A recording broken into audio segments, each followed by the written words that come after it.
Hello students, welcome to GNP classes. We already completed the Pearson's Merton, functionalism, its general arguments, contributions of Pearson's Merton, and the critical overview. Now we will start from interpretive sociology. It will be better that if we will start this class with conflict perspective because functionalism and conflict perspectives are contrary to each other. But according to your syllabus, interpretive sociology is comes in third number. So let's start from interpretive sociology. After completing interpretive sociology, we will start conflict perspective. Again, I should say one thing, that conflict perspective is totally the opposite side of functionalism. So please do one thing, that try to understand the functionalism as more as well, okay? Because whenever you will start to learn or to understand conflict perspective, it will be uh, it will it will be problematic for you to understand the conflict perspective. So please don't avoid the theory of functionalism. Okay, so let's start interpretive sociology. First of all, we have to understand that what is the meaning of interpretative sociology. It's very easy. It's not like functionalism or conflict theory. Functionalism and conflict theory is little tricky or complicated. Okay, but not in case of interpretative sociology. Interpretative sociology is much more flexible and easy to understand. What is that? According to Max Weber, he coined a term. The term is Verstehen. Verstehen, that's a German word. The English meaning of that term is to understand.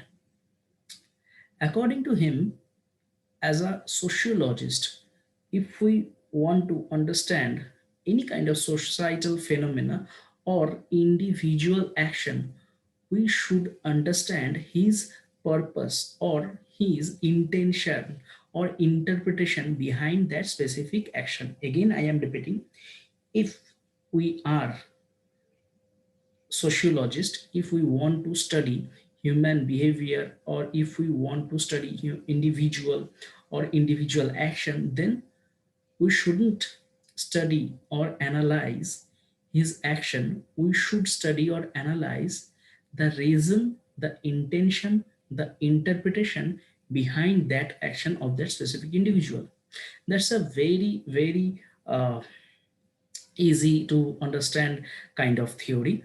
According to Auguste Comte, we should understand the whole society from scientific perspective, from naturalistic science, which is known as positivism. What is positivism? Positivism is nothing but a methodology to understand the society from naturalistic science, from naturalistic point of view. That but according to Weber, how is that possible to study, to analyze, to understand the society which is subjective in nature? How is it possible to study it from objective point of view? That's totally impossible. Okay, so that is the first argument he posed against the concept of positivism, or we should say functionalism, that it's not possible to understand subjective human being or the society from objective or naturalistic or scientific point of view. Obviously we will apply scientific processes, scientific methodologies, but we have to be little subjective in nature. How's that? What is the procedure behind that kind of thing which he termed as Verstehen? He mentioned that it's very easy. He mentioned that we have just we just have to understand the purpose behind the doings of any individual action. So you can understand that he coined a term Verstehen. The meaning of Verstehen is to understand, and later he talked about that how we should use that thing as methodology to understand the social phenomena, individual action. By understanding individual action, we can or we could understand the social phenomena as well. So that's all about interpretative sociology. That from there the name came from interpretative. That means they are interpreting. How they are interpreting? For example, here we can get two example.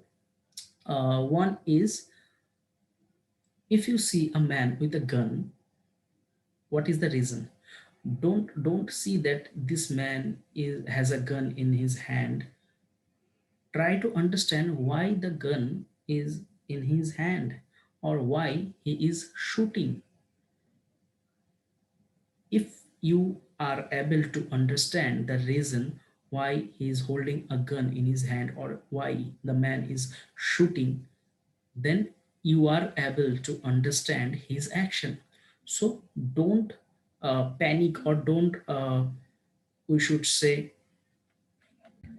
judge a person by seeing a gun, by seeing a gun in a man's hand. Man, or we should say army, or we should say anybody who has a gun in his hand, we should not judge him by seeing that he has a gun. We should understand why. Okay, so the why is the main thing or all about of that interpretative sociology or interpretative approach. Okay, here we can get more from that. Interpretive sociology was initiated by German sociologist Max Weber and developed by George Simmel. Interpretive sociology aims to understand the meaning behind actions through the subject's position within a system of meanings. Very important, subject's position. Why, what I am thinking, why I am holding the gun, subject's position. That is the main important thing within a system of meanings. Okay. Interpretive sociology sees reality as being constructed by people according to their own understanding of the phenomena. How I am seeing the situation, that is the main thing, not how you are seeing me is all about. For example, uh, while you are watching me, it seems that I am very happy. Okay, but maybe I am not happy. So you have to understand. We have a song like that. तुम इतना जो मुस्कुरा रहे हो क्या गम है जिसको छुपा रहे हो. What kind of thing is that? That is nothing but the simplest example of that we should understand the humans uh, interpretation, not his action, or vice versa. Try to understand his action by his interpretation. Very simple. Don't bother about that. So, what is the main thing of interpretive sociology? Like in functionalism, we has several kinds of general arguments, one, two, three, four. In interpretive sociology, we don't have that much of general arguments. But this thing is very simple, that we have to understand a specific individual being from his point of view, that how he or she is looking at the society. For us, for everybody, the reality is different. That is the main thing. Okay, that we have to understand his or her reality about society, about situation, about the world. Okay. Interpretive sociology sees reality as being constructed. Interpretive sociology relies on qualitative methods and data. I don't know whether you will understand the difference between qualitative method and quantitative method. Actually, the functionalism is somewhere depend on relies on quantitative method. Why quantitative method? The term quantity reflects the numbers. Human minds uh, mm, cannot be measured through numbers. For example, how much you love me. That's a bogus question. That's a vague question. Love is a subjective thing. It can't be measured through numbers. So why we ask that kind of thing, that how much you love me? So like that, subjective actions can't be measured through quantitative numbers. That should be measured through qualitative method. That is the thing, qualitative. You have to understand how much I love you. That is the main thing. Okay. The origins of this approach. Now we will discuss about Max Weber And in this class, we will complete the whole interpretive sociology, the general arguments of interpretive sociology, as well as the Max Weber's contribution. Both are the same thing. Interpretive sociology is uh, mm, discovered or nurtured by Max Weber, later by George Simmel. By understanding the general arguments of interpretive sociology, we can understand the contribution of Max Weber in interpretive sociology.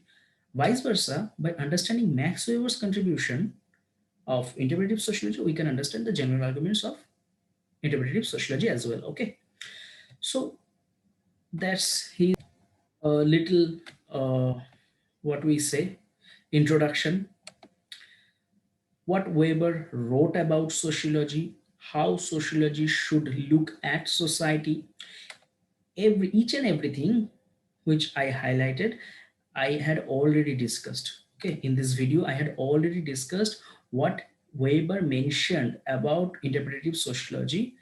Actually, they are using different kinds of languages or examples to say the same thing what I had described earlier in this video. Okay, so you just have to read and have to understand, and also you just have to note down for your exam purpose, because in written exam we can't write down one line or two line about interpretive sociology and that's done.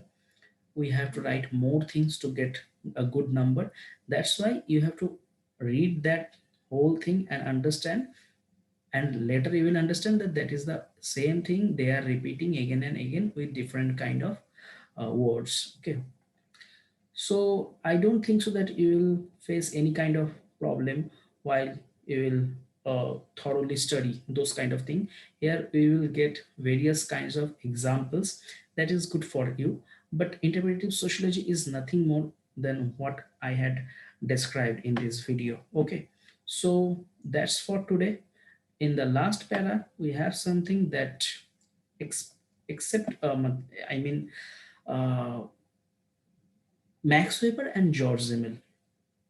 Those two are the main contributors of interpretative sociology.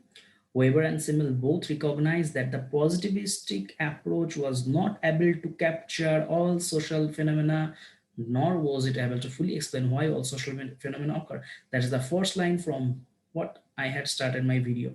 Okay, so they are against positivistic approach, they are against functionalist approach, they are against August Coates methodology, they are against the methodology of any kind of um, theory or method which try to describe the society from quantitative point of view.